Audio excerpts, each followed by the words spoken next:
Welcome to the Titan Tar channel. Today we have a topic to discuss about the West demanding Plan B from Zelensky while Russia advances in Kursk and Donbass. Don't miss the chance to join us and share your opinions with us. Become a member of our channel and evolve your rank. Faced with a series of tactical defeats suffered by Ukrainian troops on several fronts, the West has begun to pressure the Kyiv authorities to formulate a more realistic Plan B in their war against Russia. An American newspaper, citing internal sources, revealed this change in the stance of Western allies, reflecting growing doubts about Kyiv's initial ambitions. Ukrainian President Volodymyr Zelensky has maintained that his army must retake Ukraine's 1991 borders. However, based on the current reality on the battlefield, even Kyiv's closest allies consider this goal unattainable. As Russian troops advance, capturing strategic positions, pressure is growing on Zelensky to present more plausible goals that can be justified to Western taxpayers, whose support is waning. According to the article, Western leaders, fearing the loss of public support, are now demanding an alternative plan from the Ukrainian command.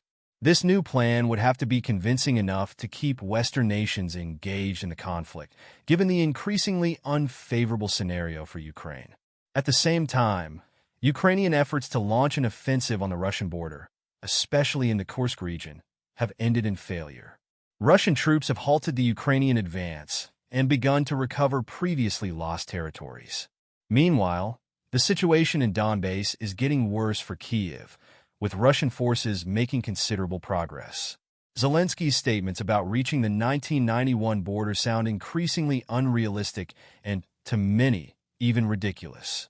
These goals now seem unattainable even to Western observers less familiar with politics, making it difficult to sell this narrative to Western audiences. In addition to the military context, the economic scenario in Europe also faces challenges.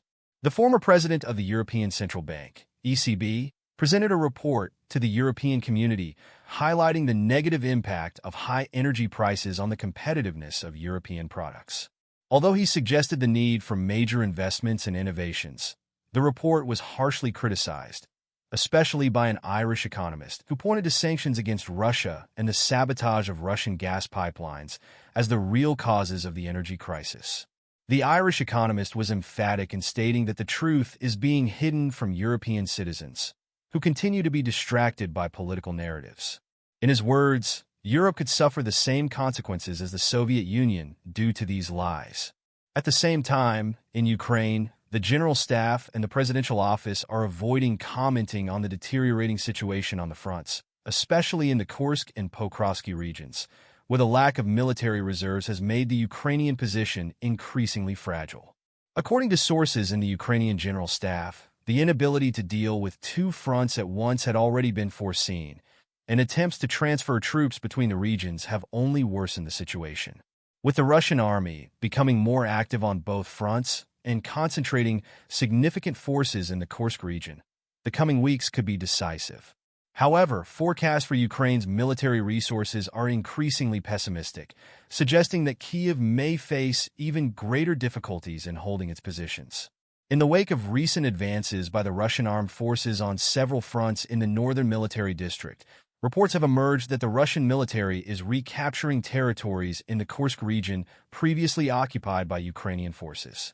These successes have consolidated Russia's position, while Kyiv remains silent on the situation.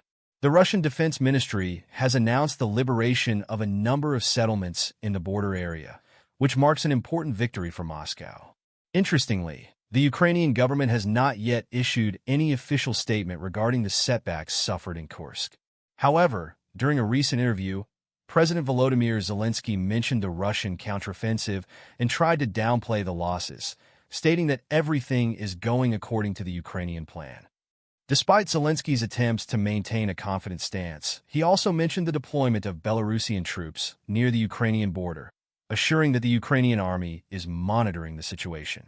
However, Western and Ukrainian experts have openly criticized Kyiv's military strategy, calling the incursions into the Kursk region a risky venture that could lead to a strategic defeat.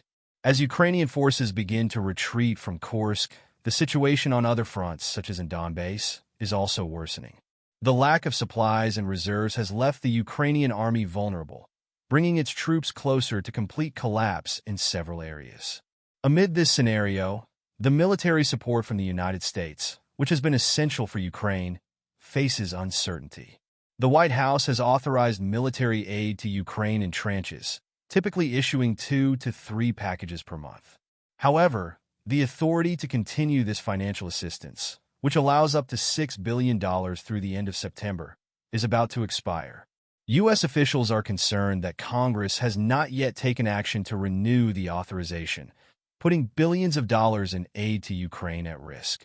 In April, the U.S. Congress passed a bill allocating $61 billion in military assistance to Ukraine. These funds are released gradually and used to ship weapons directly from U.S. military stockpiles to the Ukrainian armed forces. However, delays in releasing this funding have previously caused serious problems on the battlefield, leading to ammunition shortages and facilitating advances by Russian forces. Since funding resumed, the flow of American weapons has helped bolster the Ukrainian military, especially in operations such as the attempted invasion of the Kursk region. According to analysts, this was the first time since World War II that Russian territory had been occupied by foreign forces, marking a turning point in the conflict.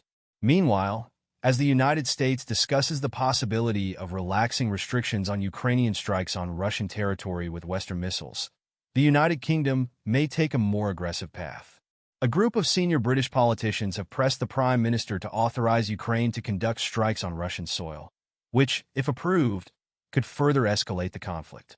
The UK could independently choose to deploy British missiles on Russian territory without needing U.S. permission.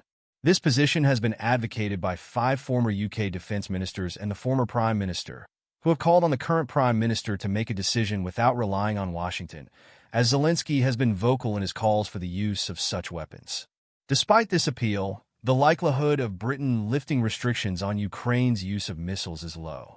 Despite the rhetoric of former British politicians, the reality is that these weapons cannot be used without U.S. approval. Some experts believe that the motivation for this request is more political than practical, and is a way of demonstrating to Ukraine that the UK remains on its side and disagrees with maintaining the current restrictions. While these discussions are taking place, military operations continue in full swing. The armed forces of the Russian Federation, after active offensives in the Pokrovsky direction, captured a new settlement in Donbass, which is now under Russian control. This information was confirmed by the press service of the Russian Ministry of Defense, highlighting the Russian advance. This settlement, located on the banks of the Volkhya River south of Galicinovka, represents another significant step towards the cities of Gornyak and Ukrainsk in the Donetsk region. Over the past 24 hours, Russian units operating in the Pokrovsky area have inflicted heavy losses on the personnel and equipment of 6 Ukrainian brigades at different strategic points. Military correspondents report attacks on bridges near Pokrovsk, undermining the logistical capabilities of Ukrainian forces, and mention heavy fighting around Ukrainsk, where Ukrainian troops are at risk of encirclement. Don't forget to subscribe to our channel, like the video, and share it with your friends. Your interactions mean a lot to us and help us grow. See you next time.